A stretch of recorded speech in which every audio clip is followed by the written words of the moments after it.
At 6 a.m. in an affluent suburban neighborhood of Boston, Melissa Wilson was preparing milk for her 3-month-old son Luke in her pristine white house. The morning sun gently illuminated her brand-new kitchen counter. "Good morning, Angel." When she planted a soft kiss on Luke's cheek as he awakened in his crib, the baby responded with a bright smile. His tiny hand reached out, gently grasping her hair. This happiness, unimaginable before giving birth, had become her daily reality. It had been a week since she returned to work from maternity leave. Though balancing work and childcare was more challenging than expected, his innocent smile saved her every day. Her husband Jacob was an investment banker working in the financial district. On the surface, they appeared to be living an ideal married life. "Hey Luke, has Daddy been taking good care of us lately?" The baby only answered with sparkling eyes to his mother's question. The doorbell rang. Kate, the babysitter, had arrived. She was mild-mannered and a reliable presence with extensive childcare experience. After raising 3 children of her own, she had built a reputation as a trustworthy babysitter through word of mouth. "I fed him at 6:30 this morning. The next feeding should be around 10. Also, he's been seeming a bit itchy lately." "Don't worry, Melissa. Leave him to me. You focus on work. I'll take good care of Luke." Encouraged by Kate's words, Melissa began preparing for her hospital shift.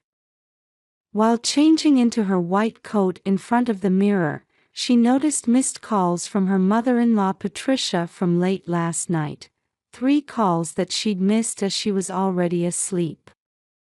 "I should call her back later."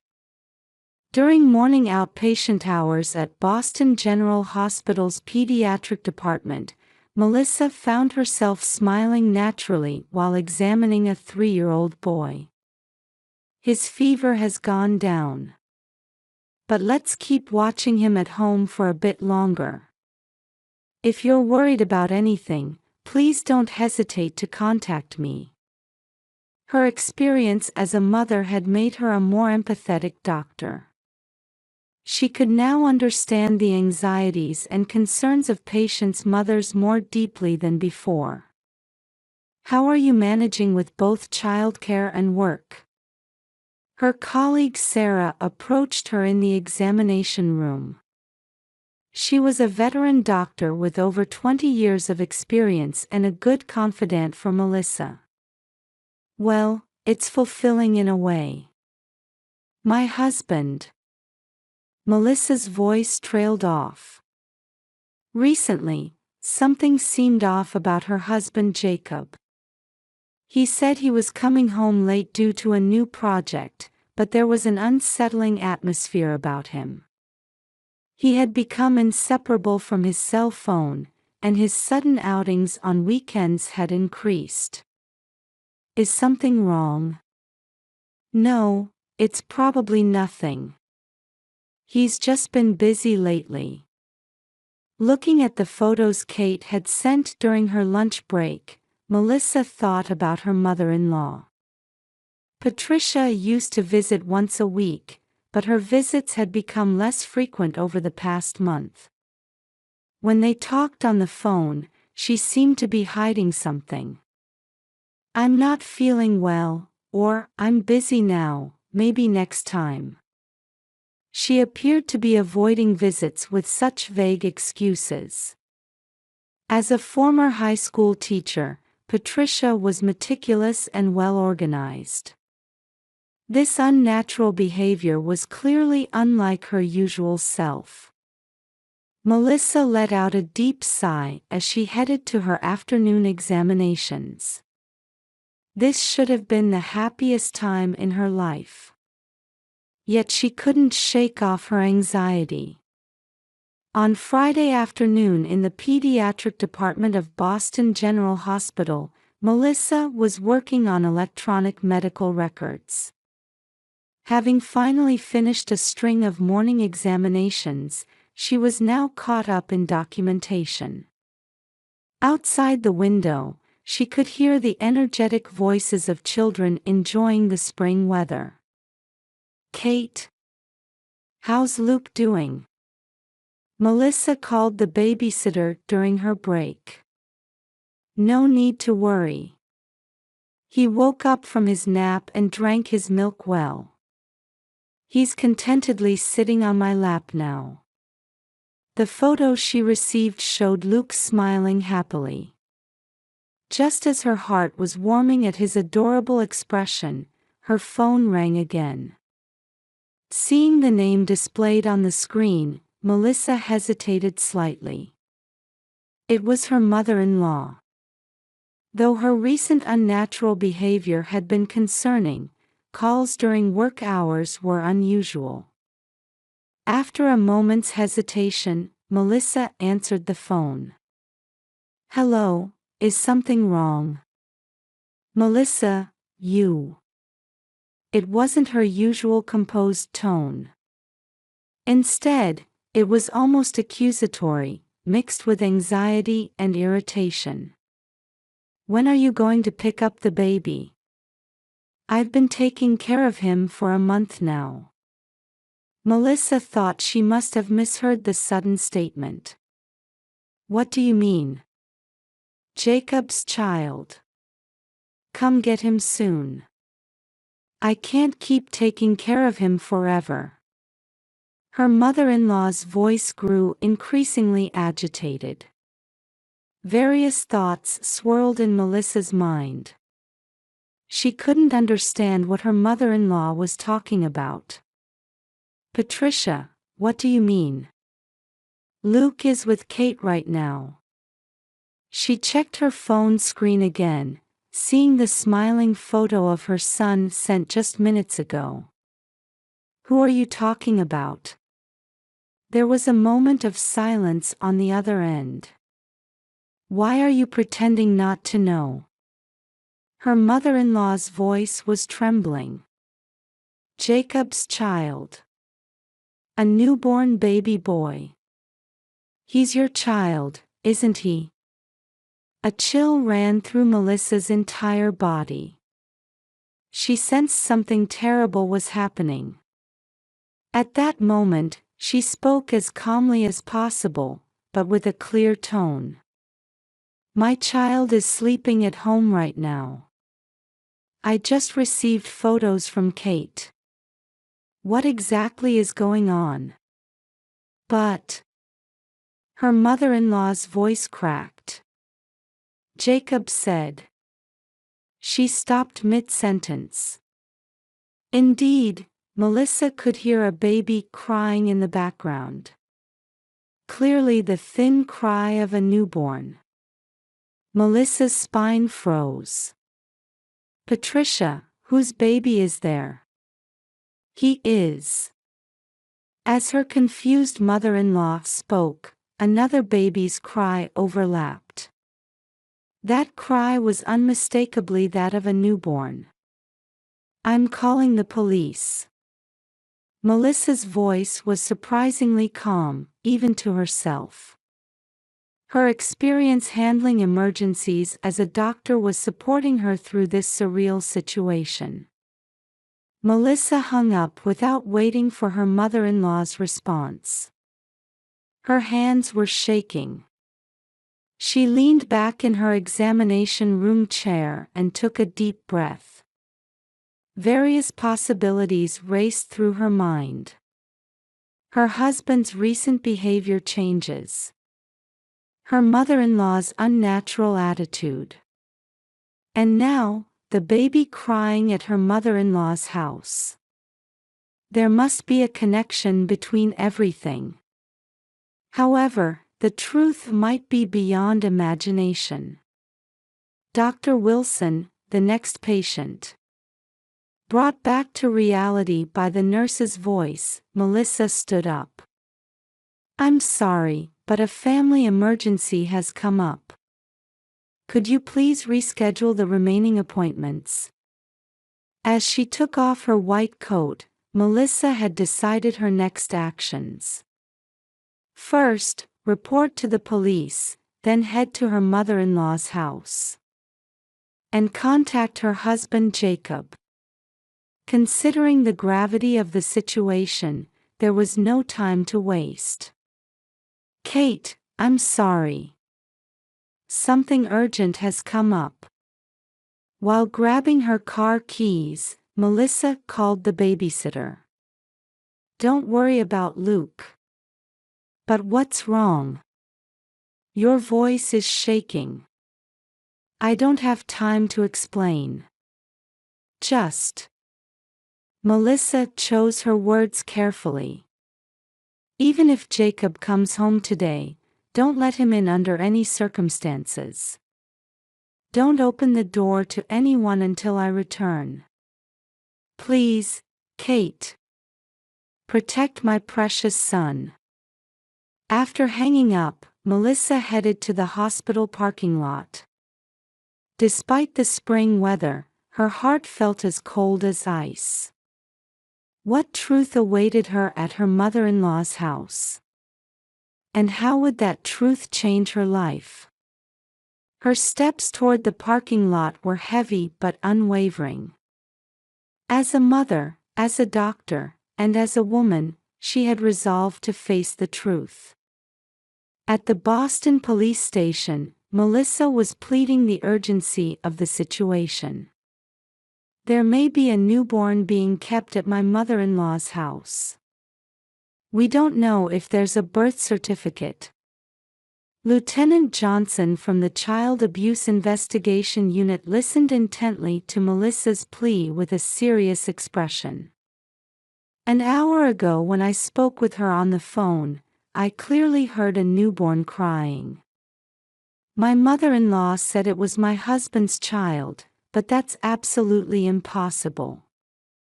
Mrs. Wilson, please calm down. Let's go through this step by step. Melissa took a deep breath and began explaining the circumstances: her husband's unusual behavior, her mother-in-law's change in attitude, and the shocking phone conversation. As she spoke, her voice began to tremble. I have a 3-month-old son. He's at home with the babysitter right now. But at my mother-in-law's house. Lieutenant Johnson stood up and gave instructions to his colleagues. Contact Child Protective Services. And verify the address for Patricia Wilson's residence. 127 Maplewood Avenue in the Brookline District. Melissa answered immediately. It was a well-known upscale residential area. Please let me come along. I'm a pediatrician. If medical care is needed, I can respond immediately. Seeing Melissa's determined expression, the lieutenant gave a brief nod. 2 patrol cars and a Child Protective Services vehicle arrived at Patricia Wilson's house. Melissa parked her car a short distance away. Her hands were shaking. Her mother-in-law was far from her usual composed self. This is a search warrant. We need to check inside for the baby's safety. Wait. This is a misunderstanding. I haven't. Just then, a baby's cry was heard from inside the house. The officers quickly entered, with Melissa following behind. The moment she entered the living room, her eyes fell on a white crib. There lay a clearly newborn baby boy. A Child Protective Services social worker immediately began checking the baby's condition. Driven by her medical instincts, Melissa rushed to the baby. He appears to be about 2 weeks old. Weight is within normal range. However, while observing the baby, Melissa noticed something concerning. There's mild jaundice. He might need immediate testing. Meanwhile, the officers were searching the house. Baby supplies, diapers, formula, everything looked new. Then, the lieutenant picked up a document. A birth certificate. Dated 2 weeks ago. In the mother's name column was an unfamiliar name. Ashley Morgan. Upon hearing that name, her mother-in-law collapsed into a chair. Jacob asked me to. Through tears, she struggled to form words. My son told me, it's Melissa's child, but she's staying at her parents' for the birth, and I believed him. In Melissa's mind, various pieces started connecting. Her husband's unusual behavior, late-night outings, obsessive phone checking. Child Protective Services staff were proceeding with emergency custody procedures. The baby will be taken to a temporary shelter. No. Melissa interrupted. I'll oversee his care as a pediatrician. I'm concerned about his jaundice. This child's health comes first. Faced with Melissa's resolute attitude, the Child Protective Services staff had to agree. Very well. However, it will be under constant supervision. An ambulance arrived, and Melissa would accompany the baby to the hospital.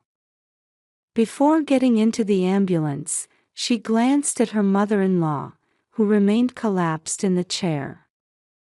At Boston General Hospital's neonatal unit, the baby's test results were coming in.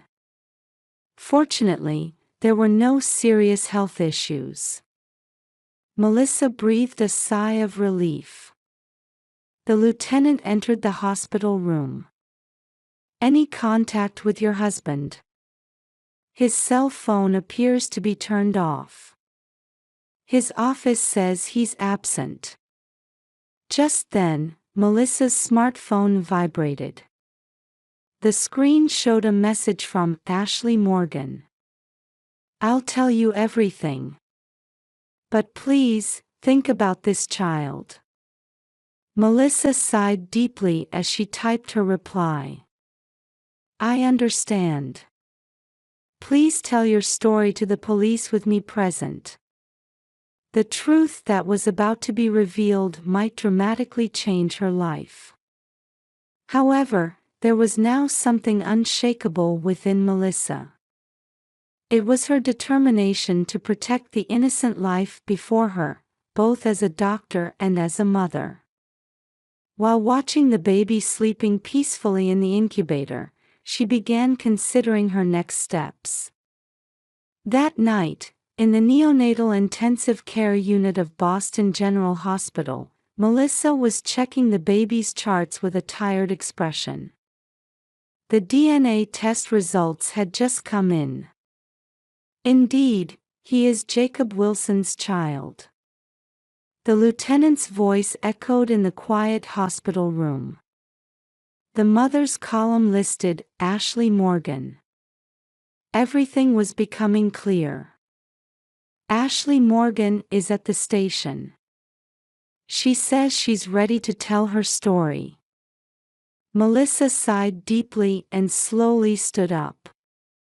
After glancing at the baby sleeping in the incubator, she followed the lieutenant. Walking through the hospital corridor, various thoughts swirled in her mind.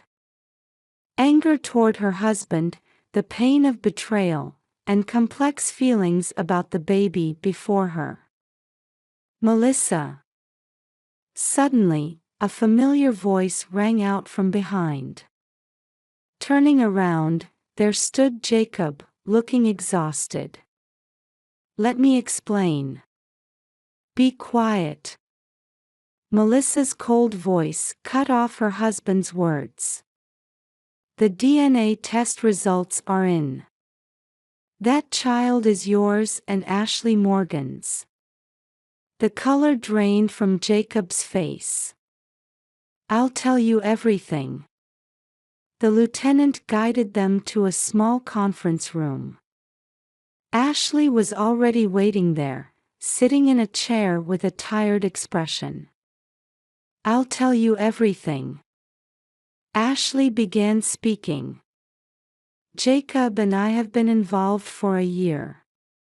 At La Bella Vita, where he was a regular. The story unfolded matter-of-factly. The affair, unexpected pregnancy, and birth. Jacob tried to cover everything up. He planned to switch the babies while Melissa was on maternity leave. He said, "My wife is staying with her parents for the birth. During that time, I want to leave our child with my mother." Ashley's voice trembled. At first I was suspicious, but with a large sum of hush money and the promise that Melissa would raise him. Wait. Melissa interrupted. I would raise him. You were trying to switch my baby. Jacob looked up. You would, surely be a wonderful mother. To both children. You tried to use my child to cover up your affair. Her voice shook with anger, yet it was ice cold. Jacob desperately tried to explain. Making her believe it was Melissa's child. Shut up. For the first time, Melissa exploded with emotion. You were introduced to me by the doctor who saved my life. You swore you loved me. And you were supposed to be the father of our child. Tears streamed down her cheeks. Yet you planned something so despicable. Just then, Patricia entered the small conference room. She had just finished giving her statement to the police. Melissa, I truly. Melissa had regained her composure. I understand you were deceived. But why didn't you notice sooner? Patricia collapsed into a chair. I started feeling something was wrong recently. But I wanted to believe my son. I see. Melissa took a photo from her bag. It was the photo of her son sent by Kate this morning. This is my precious son, Luke. He's grown wonderfully to 3 months old. Looking at the photo, Melissa strengthened her resolve. Jacob, this is the end. I'll file for divorce tomorrow. Child support and compensation will be handled through my lawyer. Wait. Think about this calmly. I am calm. Melissa stood up. Ashley. Surprised at being suddenly addressed, Ashley looked up. Your child needs treatment for jaundice. I will do my best as his primary physician. However, that is only fulfilling my duty as a doctor. Please don't involve yourself in our lives any further. The lieutenant cleared his throat. Now, we'll proceed with the arrest. Jacob Wilson, you're under arrest for creating and submitting false birth certificates. The sound of handcuffs echoed. Patricia let out a cry.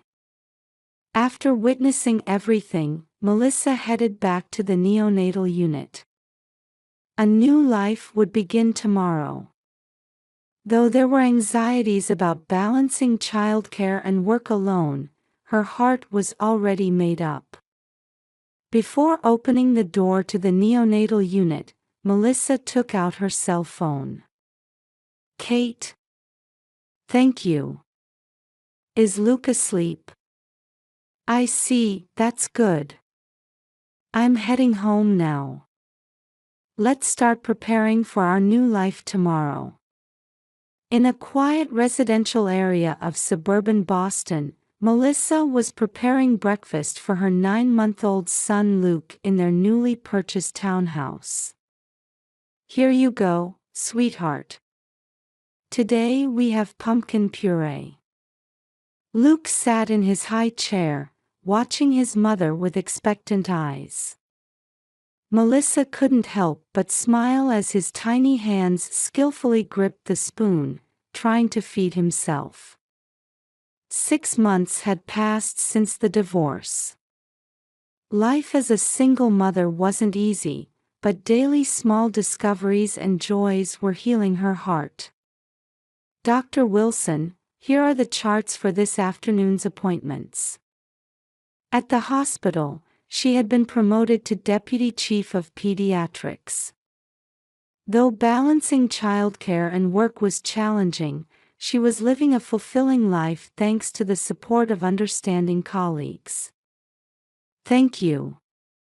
Oh, that reminds me. Melissa asked the receptionist nurse.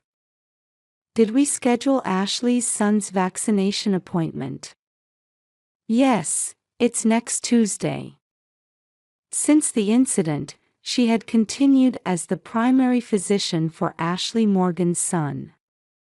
Though hesitant at first, she chose to face this innocent life as a doctor. Ashley, too, was desperately raising her son as a single mother. The restaurant La Bella Vita surprisingly remained in business. In fact, the incident had made it a topic in local media, turning it into a popular spot where reservations were hard to get. Meanwhile, Jacob received a suspended sentence and resigned from the investment bank. He had apparently moved to the West Coast in search of new work. Melissa retained full custody, and child support payments were being made without delay. Patricia had changed significantly after this incident. Though pained by her son's betrayal, she repeatedly apologized to Melissa and Luke, and now devoted herself to volunteer work at local childcare facilities. Grandma wants to see him. Melissa's mother was looking forward to spending time with Luke on the weekend. Their family bonds had grown even stronger than before. Dr. Wilson, we have an emergency patient. Just then, a call came in from Pediatric Emergency. I understand, I'll be right there. As she changed into her white coat, Melissa looked out the window. The seasons had changed from spring to summer and now to fall, with the street trees beginning to show their autumn colors. Life sometimes presents unexpected challenges. But overcoming these trials makes us stronger and more compassionate. Dr. Wilson, you have a lovely visitor.